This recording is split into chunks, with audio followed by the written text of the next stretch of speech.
Hello again, everybody. Swagga Jack is here with my WWE Raw review. It was Monday, February 24th, 2014. Of course, the fallout from Elimination Chamber as the World WrestleMania gets closer and closer and really heated up tonight. With, of course, the first night of the WWE Network. Give you my thoughts on the pre-show. Also, big returns, as you would see on my subtitle. We had a return of course, the Immortal One and the Dead Man tonight. Plus, matches set for Mania. Plus, as you also see my subtitle of this review, a possible injury. That I think a lot of WrestleMania plans may have been changed tonight, which I'll explain those in a moment. But first, of course, the first night of WWE Network. If you didn't see my Tech Sports today, I did get to WWE Network after an hour. I bet a lot of people went through the same as I did. A lot of technical difficulty getting into the WWE Network this afternoon. Didn't matter what time. 9 o'clock, noon, didn't matter. I got it within an hour. I'm enjoying it very much. I can't wait to explore the rest of it. I did see the pre-show tonight with Ric Flair, Booker T, and Alex Riley. Did you notice that when they showed the panel on television, Alex Riley wasn't on TV? Was Alex Riley banned from TV? Oh yeah, I forgot he's still hired and they fucking hate him. Anyway, of course, I liked the pre-show. They showed a little bit of the Superstars matches they were taping, so interested to see that pre-show. The pro show's on right now. I'm watching it on the side as I'm making this review. I'm watching it on the side on my iPod Touch, the pro show. They had a lot of things that happening with Taker. So there you go. Now let's kick off Raw after the pre-show with Hulk Hogan kicking off Raw. Of course, we all know he was come back to host WrestleMania 30. It doesn't matter how long he's been away. It doesn't matter what your opinion is on Hulk Hogan, whether you love him or you hate him as a wrestler. You cannot deny the influence he has had on the business of wrestling. And to see him come back to WWE, come back the way he did, still getting a standing ovation, shows people respect for him. Like I said, you can't, if you doesn't matter if you love him or hate him, you have to respect him. You have to respect the man for what he has done for this business to make it a pop culture phenomenon. And I never thought I would see Hulk Hogan come out the Real American again, especially if the team named the Real Americans, Swagga, Cesaro, could sense a breakup, which I'll explain when we get to Cesaro's match a little bit later on. Hogan came out doing one of his legendary promos. Let me tell you something, brother. Let me tell you something, brother. I'm back in WWE, Jack. And I'm back for one reason only. The host WrestleMania 30. And it was 30 years ago. Where it was 30 years ago, he won the championship. So it makes a whole lot of sense of Hogan to come back home to the WWE. Ever since it's kind of weird that WWE's got that open door policy. WWE will let anybody come back. Maybe not just anybody. CM Punk. Anyway, last CM Punk chance tonight in Green Bay, but not as much as usual. But you did hear it. But anyway, Hogan, of course, made one of his usual promos. Very excited about being back in WWE, being back for WrestleMania. What you gonna do when Hulkamania runs wild on you, brother? Promoting WWE Network. You know what? They should start a new, fans. I don't drink, but fans should start a drinking game. Every time the WWE Network is mentioned, have a shot. You'll be drunk by the end of the evening. Because I mentioned this in the WWE Network a lot of times tonight. Hey, they had to promote it. They gotta shout it out, man. Let's begin the action with Batista in a rematch against Alberto Del Rio. It was the same result with the fans, that is. The fans once again booed the hell out of Batista. And once again, Batista chants. What's bad when they're trying to push Batista as a good guy? But that could all change after what happened during the end of the matchup. As Del Rio was punishing the young Batista yet again. The match was just okay, same as the match last night. Batista looked better tonight, but he still looked kind of sloppy in the ring. Moving around, he's still kind of stiff. In the ring, back in his prime, he was awesome. I did like his match against Taker at WrestleMania 23. I was at that match. It was a great matchup. But, 4 years away can do a lot to a plus. And Batista doesn't have to energy anymore to sustain a match. Doesn't have the stamina anymore, or the ability to be as entertaining as he once was. So Batista, after being pummeled by Del Rio, he was trying to go for a big move. He was going up for a spine buster. He did deliver a spine buster. He was going for the Batista bomb eventually. But then I hear voices in my head. Randy Orton's music hits. With that distraction, Del Rio took advantage. Rolled up Batista in a 1-2-3 victory for Del Rio. Kind of a quick roll up after Batista got distracted by Orton's music and Orton coming out.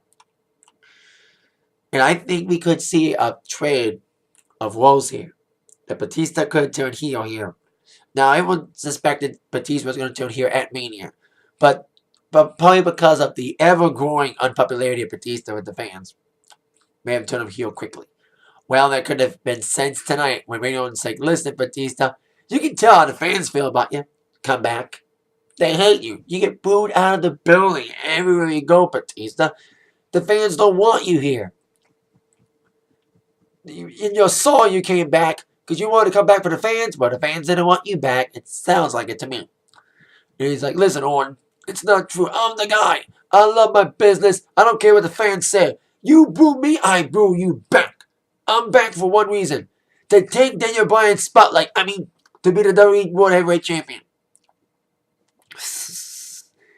Anywho, so we could see Batista turn heel against the fans because he's like, and the last line said it all. I am going to be the next World Heavyweight Champion. WWE World Heavyweight Champion. I'm going to be the next champ. Deal with it. Basically saying fuck you to the fans. Basically saying, fans, you don't want me as champion? Well, I am going to be champion, so fuck you. That could be Batista's way of saying I'm turning heel. That's what it goes down to.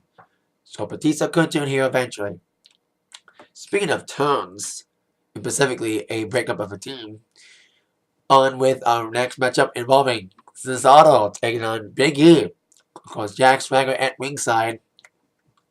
As Cesaro was trying to take care of the man who beat Big Swagga last night at the Chamber. And Cesaro looked awesome again tonight. Cesaro's been on a roll lately. You know, he had a few setbacks. His loss against Cena last week in a great match. And his great performance, a beat a loss at the Chamber match. But it feels like we could see a breakup of the Real Americans, as we would see by the ending of this matchup. But there were some decent little spots in this matchup. There was one move Big E did like a side slam on the apron. And the impact of that slam was just hard hitting on Cesaro. You know, he was like, boom. You know, just a big slam. Big slam. It was a hard hitting impact from that move that Mr. Big E did. And the end of the match came as Cesaro was beating up on Mr. Big E. He did, after numerous attempts, he did do the uppercuts, big uppercuts, and of course, this is all swing. He went a swinging indeed in Green Bay, Wisconsin. But as Cesaro took Big E out of the ring, Big E got pummeled by Mr. Jack Swagger, and Big E retaliated by knocking Swagger down. And that's when after that, that's when Cesaro finally got the Cesaro swing going. And as Cesaro was ready to set up for the neutralizer, Jack Swagger came in, trying to take out his aggression, trying to get back at Big E for attacking him. Big E got attacked by Swagger, causing disqualification.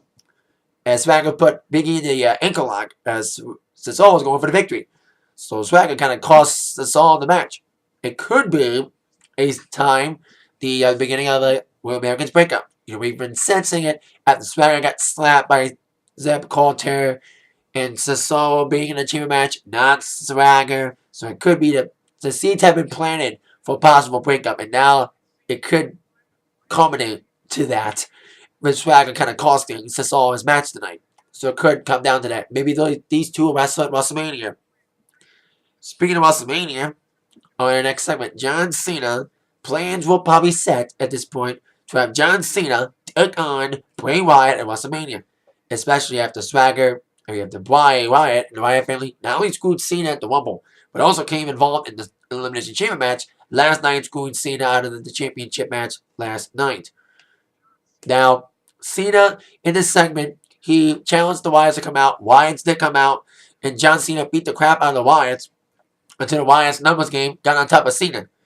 Now, John Cena, during this segment, got injured during this match. He was kind of triple teamed by the Wyatts, and I think he kind of landed gingerly on his leg. Now, some of us suspect it's storyline, but it appears legitimate as he was weirded out of the arena. After that, he was trying to continue it. The doctors came to him during that segment. He's like, come on, Cena, we want to see a doctor. No, I want to continue this segment. He wanted to continue the segment. He still wanted to get his ass beat by the Wyatts, which he did. So I'm watching the post-show right now. And I did like the Bray Wyatt segment, like Bray Wyatt before he came in the ring. I did like his promo. It's like saying, John, you're a false hero. He is a false hero. No, the Knight in Shining Armor. He's not just a Knight in Shining Armor. He's the man that is faster than the Rey Mysterio, more powerful than the Big Show, able to bury careers in a single bound. The most hated man in WWE, Super Cena. I'm watching the post show right now. They're saying that they got an update on John Cena. So I'm watching the post show right now. In the condition of John Cena. Knee injury status. Here we go. Like I said, the knee injury happened during the confrontation. He came out to that effect according to the trainer. And like I said, they put ice on and everything. He's going in further evaluation. He's refusing an MRI, the medical people said. So Cena's at the hospital for further evaluation.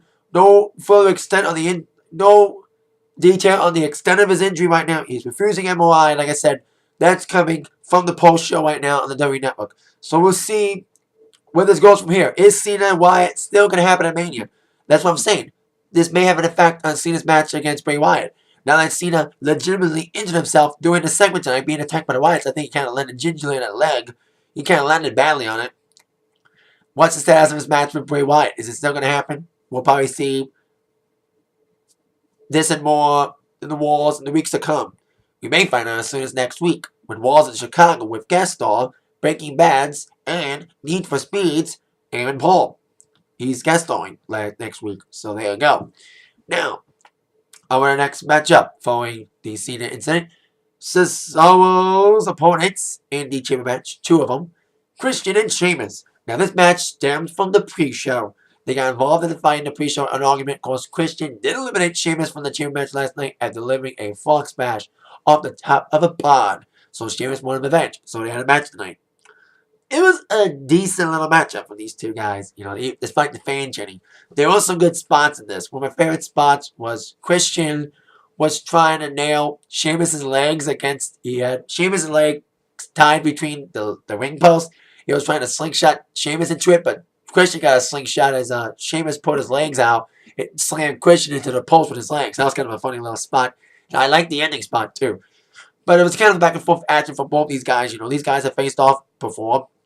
But it was a decent little matchup. The fans are trying to be trolls. I think the fans are being trolls these days. Trying to chant as Hogan is on this backstage pass pro show right now. Like I said, I'm watching the pro show as I'm recording this right now. So, Christian did really have a target on Sheamus' elbow. And it was like really targeting it. And it looked good in this matchup. I do like Christian as a heel. I like Christian as a face, but Christian's now apparently a heel now after sensing it from last week taking on Daniel Bryan. So Christian is a heel again. He was a great heel 2 or 3 years ago. So it's awesome to see Christian as a heel again. So there you go. But despite that, Sheamus did try to come back. He did the big chops on Christian. And I think one big spot that Christian bloodied his face a little bit. He got a little blood above his lip. I think he got a big nasty hit from Sheamus. I think Sheamus did like a big punch or something. But of course, Christian was trying to go for the big moves, trying to go for the kill switch. But of course, Sheamus would block it. He did try White Noise, but that was thwarted. But of course, the ending would came as Sheamus had Christian in for the kill. As he was setting up the bro kick, Christian carried it with a big kick of his own. But as Christian was going off the top rope for a move, Sheamus caught him in midair with a bro kick. Nasty bro kick. Man, that was a vicious hit. As Christian got caught, like I said, caught with a bro kick. 1, 2, 3 victory for Sheamus. Like I said, I like the ending spot for Sheamus. If Randy Orton can do an RKO in midair to anybody, Sheamus can do a bro kick to anybody in midair. That was a great little ending spot from Mr. Sheamus. So there you go. Now, our next match, which I'm surprised is happening tonight. Daniel Bryan versus Kane. Now, there's rumors about this match happening at WrestleMania. And we kind of knew that it was kind of headed that way. Especially if the Kane's been getting involved in Daniel Bryan's business. And like I said in my review, and the last couple of Raw reviews as well, not just a chamber review, but my Raw reviews, that Daniel Bryan's not only taking CM Punk's spot as the most popular guy in WWE, Daniel Bryan's taking CM Punk's spot in the feud against the Authority. And all signs were pointing towards Daniel Bryan versus Kane at WrestleMania, especially the Kane chokeslamming D-Bryan the last couple of weeks and screwing D-Bryan again out of the title at last night's chamber match. Well, the match was made for the night, which will lead to one of two possible scenarios. One, what we all want to see, D-Bryan inserted in some way, shape, or form in the title match between Batista and Orton, or WWE may end up planning to do. Since Daniel Bryan's still feuding with the Authority, since he ain't gonna fight Kane, how about he fight Triple H? The scene was planted during a backstage segment on the WWE app as D-Bryan confronted Triple H as he arrived, saying, "Why do you keep screwing me, man? I want to fight you at Mania." And Triple H is like, "WrestleMania? Yeah, what? You're still a B-lister to me, Bryan. Listen, we'll find a spot for you. Not the main event, but a spot. WrestleMania, yeah, what?" It was like his ignorance to the fans. But it may end up happening, especially after the result of this match this night tonight. It was basically almost a beatdown because Kane beat him down last week. At least it was a real match tonight, unlike last week's stupid little segment match between D-Bryan and Kane. Like I said, was a match. But Kane kind of took over majority, especially with, unfortunately, D-Bryan's injured shoulder was a huge target. Kane was punishing it again, taking the bandage off again. But of course, D-Bryan feeding off the yes movement, the power of his fans, supporting that movement, D-Bryan came back alive. Despite, he did try to flying goat move at least once or twice. Kane did punch him to block it, punch him in the elbow. But he did the flying move at one point in the matchup, and D-Bryan came back alive after Kane took over for the majority of this matchup. Of course, doing the big yes kicks, the big drop kicks, and of course, once again, getting the best reaction of the night from the fans. Do you hear that, Triple H?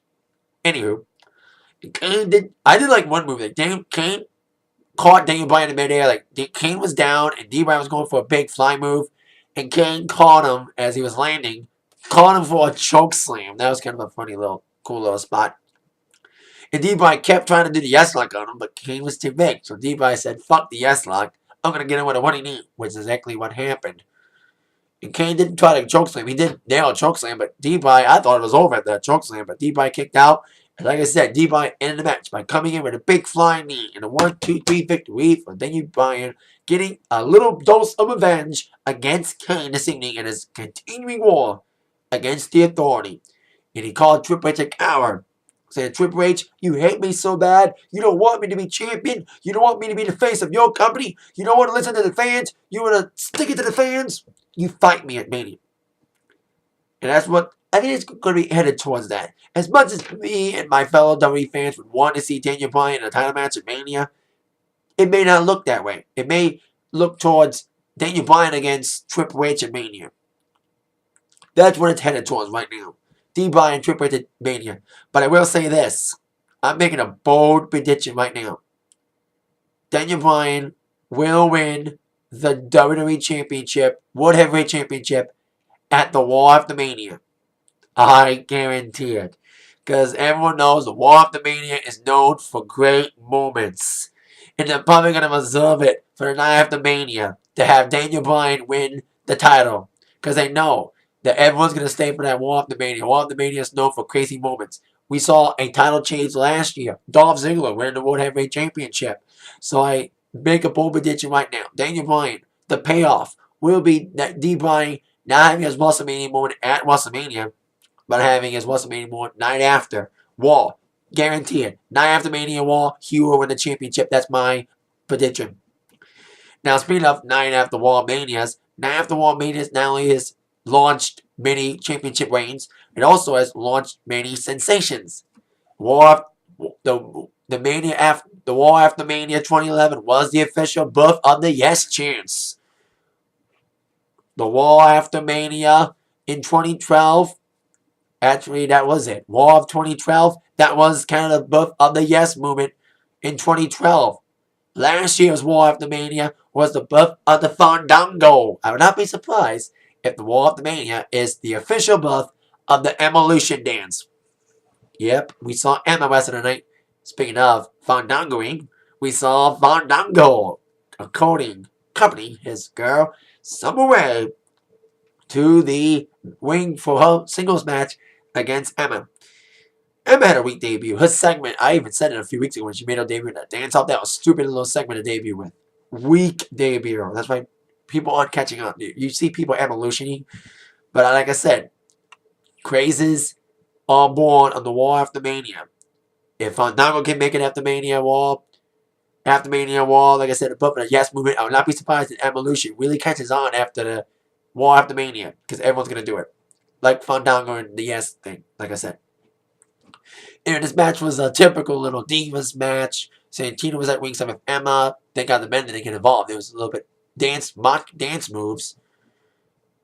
It was a typical little Divas match. Summer Rae had control a little bit. But I'll give Emma credit for one thing. Her submission move to end the match. She put Summer Rae in what she calls the Emma lock, which is a cool little submission. Probably the best submission in the Divas division besides AJ's Black Widow. So Emma got the victory. I don't think Emma's going to be Divas champion. I think Naomi deserves to be Divas champion if she ever comes back from her injury. That's why Cameron was a fill-in match last night at the Chamber. But still, Emma is a cool little comedy relief along with her somewhat boyfriend, Santino Marella. And he got rammed by Emma again tonight at the end of the match, kind of celebrating. Speaking of, I think that was a kind of a squash. Speaking of squash, on to our next matchup. God, I did not think it was going to end this quickly. Usos taking on the New Age Outlaws. I kind of suspected them to have a rematch tonight because I think the Usos will win the tag team titles eventually. But it wasn't for the title tonight. There's a little rematch. It was more like a segment. Or I call it a teaser for the real rematch for the titles to take place at WrestleMania 30. Now, we would see New Age Outlaws and Usos enter during the break. So we had to start off with the ladies and gentlemen, boys and girls, children of all ages, D-Generation X, Finals of Being to you, the tag team champions of the world, the whole spiel. Whereas, as World Dog was about to utter, the New Age Out, bam, kick in the face by one of the Usos, as the other one tossed Billy Gunn out of the ring, went for the Superfly Splash and a 1-2-3 victory. It was as fast as the Divas match. And it was as fast as Ronda Rousey's match Saturday on UFC 170. I still have to make UFC jokes because I'm still disappointed by the UFC pay-per-view. Anyway, so Usos won in quick fashion. Kind of a weird match. And they booed that. After they interrupted, I think they were pissed that World Dog didn't get the finish. Even you hear Billy Gunn saying, if you ain't down with that, we got 2 words for you. Suck it. Maybe that's why the fans kind of booed after that. But Usos got the quick win in a little squashy fashion, but I predict that, like I said, this is the seed for the real rematch to take place at WrestleMania 30. So I knew they were going to get a rematch eventually, either tonight or at Mania. It looks like the real rematch at Mania. Now on with our main event of the evening. Roman Reigns taking on Bray Wyatt. They had a confrontation backstage, stemming from their epic match last night at Elimination Chamber. Once again, I'll say it again. Said it last night, and I'll say it again. Could you only imagine how epic the Shield and the Wyatts would have been if it was a Mania? It should have been a WrestleMania match, in my humble opinion. Now, on with the match itself. Reigns and Wyatt, agreement was made that both their members would stay out of the match. That Wyatt's, Harper and Warren would stay out, and Reigns' Hounds of Justice partners, Rollins and Ambrose would stay out. Well, as we would see, they didn't listen to that war. But the match itself, it needed. I'm glad those 2 other members came out, because this main event proves one thing. You can have a great match with 6 guys with the Wyatts and Shield all together. But when you put one member against one member of each group, it ain't as entertaining as it is with all three guys from each group. You know, I mean, Reigns and Bray Wyatt was kind of a boring little matchup. You know, they're trying to make it entertaining, but it wasn't as much fun as it was when all six guys were involved. You know, and I'm glad eventually they broke their rule of not having him involved by letting him get involved to kind of make the match more exciting when it came out. But anyway, Bray Wyatt was basically pummeling on Reigns the entire evening. I thought there was rumors flying that there was supposed to be a U.S. title match tonight between Reigns and Ambrose. Especially after Ambrose trying to explain himself from disappearing last night. I even heard the "Where's Dean Ambrose" chants. That was funny. But we didn't have the title match tonight. Maybe that's saved for after Mania as well. Another prediction. Roman Reigns will win the U.S. Championship either at Mania or more possibly the War after Mania. Like I said, for the same reasons I think Bray will win the championship on the War after Mania. Guarantee it. I was wrong on him winning the Rumble, but I think Bray will win the championship at the War after Mania. I smell it. That's the payoff right there. Anyway, like I said, it was mostly a standing up match. You know, just kicking, choking moves. But of course, Reigns came flying back after being pummeled for the later half of his matchup by Bray Wyatt, being somewhat exciting. But indeed, Reigns would come in with his power moves. He did land the Superman punch.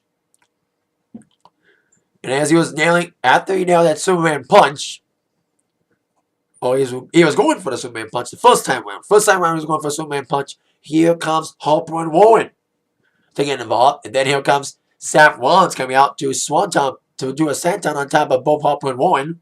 And then here comes Dean Ambrose to make the rescue. But unfortunately, Dean Ambrose should have stayed out of it because he would end up doing what Jack Swagga did to Cesaro. Cost his man the match. Roman Reigns finally got to nail a Superman punch on Bray Wyatt. And also nailed a Superman punch on Harper and Warren. But as Mr. Reigns was going to end the match after the Superman punch, he was probably setting up for the spear. Bray Wyatt got attacked by Dean Ambrose, costing Roman Reigns the match. Kind of like I said, what Swagger did to Cesaro tonight, doing Cesaro's match against Big E. So we received the Shield, and the Wyatts get on again. That's how we end after the disqualification. Here comes all six men brawling again. And Shield would toss the Wyatts outside the ring, and they would stand tall at the end of this matchup. Despite losing by disqualification, Wyatt's winning again. A match in this ongoing war between them and the Shield. At least the Shield can say they were standing tall no matter what, despite the DQ. Now on our last segment. Before I get to that, there was a little rumor about Paul Bearer being announced as the new member of the WWE Hall of Fame class of 2014 tonight. That didn't happen. The announcement didn't happen tonight. I think because of Cena's injury, they probably hold it off because Cena's injury was so not scripted and not part of the show. Maybe they're like, let's make Paul Bearer's announcement next week. But it's kind of stupid because of the return of a certain dead man during this segment. I think we kind of knew that Taker was going to come back during this segment. And this segment was just great. Greatly done. And a good, decent setup for Taker and Lesnar at Mania. Lesnar would come out with, he is the young man, he is the young man, he is the Paulus. Cuckoo-cuckoo. Say it every time. Anyway, Paul Heyman, the Paulus, what may you call him? Paulus. He came up with Brock Lesnar. We saw a table. Of course, Lesnar's been claiming for months, well, through his client, through his agent, or as he calls himself, his advocate, Paul Heyman saying that Lesnar is the uncrowned number one contender for the WWE World Heavyweight Championship. He's been targeting Randy Orton. He wants Randy Orton, but he's like, listen, he doesn't want to give us Triple H doesn't want to give Lesnar what he wants. He's not going to give Lesnar a title match at WrestleMania. So the way that Taker and Lesnar set up storyline-wise is that Lesnar was given by Triple H an open contract for anybody to fight Lesnar at WrestleMania. And Heyman was like, no way, Jose. To Lesnar, there's a consolation prize for not getting a title match at Mania. So Lesnar wants a title match or he quits. Or he's not going to be at Mania. That's what Bray should do. But that's not happening. But anyway, as Lesnar was leaving the ring, gong, here comes Undertaker.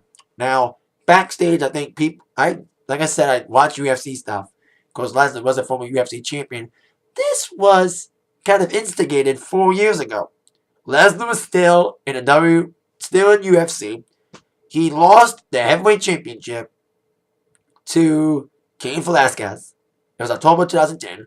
Taker was at the event, and Taker bumped into Brock Lesnar outside the ring, outside the octagon, and backstage. They kind of had an altercation, kind of had a staring, and it kind of seeded the plan. They wanted Taker and Lesnar at WrestleMania 27. This stems all the way back, like I said, 4 years ago. This whole thing planned 4 years ago, even though they faced off 12 years ago for the WWE Championship in 2 matches, including a Hell in a Cell match. But the rematch, the seed for planning when they had a confrontation at UFC event when Lesnar lost to Cain Velasquez, that kind of planted it. And it's been built up for 4 years. They finally all going to get it on. And the way Taker signed the contract, I loved it. He came out with looked like an old school ministry outfit, all black outfit, like a hood and everything. And Taker just eyeballed Lesnar, and he's like, listen. He, being Heyman, saying, listen, Taker, sign a contract. Lesnar signed it right on the bottom line. The way Taker signed it was so funny. He took the pen, Lesnar gave Taker the pen by saying, here, Taker, put the pen to his chest. And then Taker took the pen, and he took Lesnar's hand. He dabbled the pen on top of Lesnar. He was like, here's Lesnar's hand, here's Taker's pen. That was a funny little spot. And then Taker choke slam Lesnar through the table. God, that was an epic choke slam through the table. I kind of walked out during that. And the fans did too. You heard holy shit chants after that epic choke slam from The Undertaker through the table to Lesnar, officially setting up the Undertaker Brock Lesnar match at WrestleMania. And that's how we end Raw with the Taker trying to do his best Miley Cyrus impression, where he did a tongue hanging out before anybody did. Before Jeff Hardy called his fans creatures of the night, Taker called his fans creatures of the night. Before Miley Cyrus had her tongue hanging out, Taker did it first. So it's like Taker's an innovator, should I say. So the old saying goes, always imitated, never duplicated. That's the Undertaker for you. The dead man, the phenom. And basically at WrestleMania, it will be 22-0 in my opinion. Rest in peace to Brock Lesnar. And I love the fact that Taker comes back once a year now. Every time Taker comes back, it's like an event. We don't see him all the time anymore. I love the way that Taker just takes 1 month out of the year to come back. And that's what makes it so special now. That he's not a full-time wrestler anymore. So every time he comes back, it's like a big event. And everyone loves it. That's what makes it so special when Taker comes back. It's always so special that Taker can still deliver great matches at Mania. We've seen it in his matches against Shawn Michaels, his match against Triple H, specifically the second one at WrestleMania 28.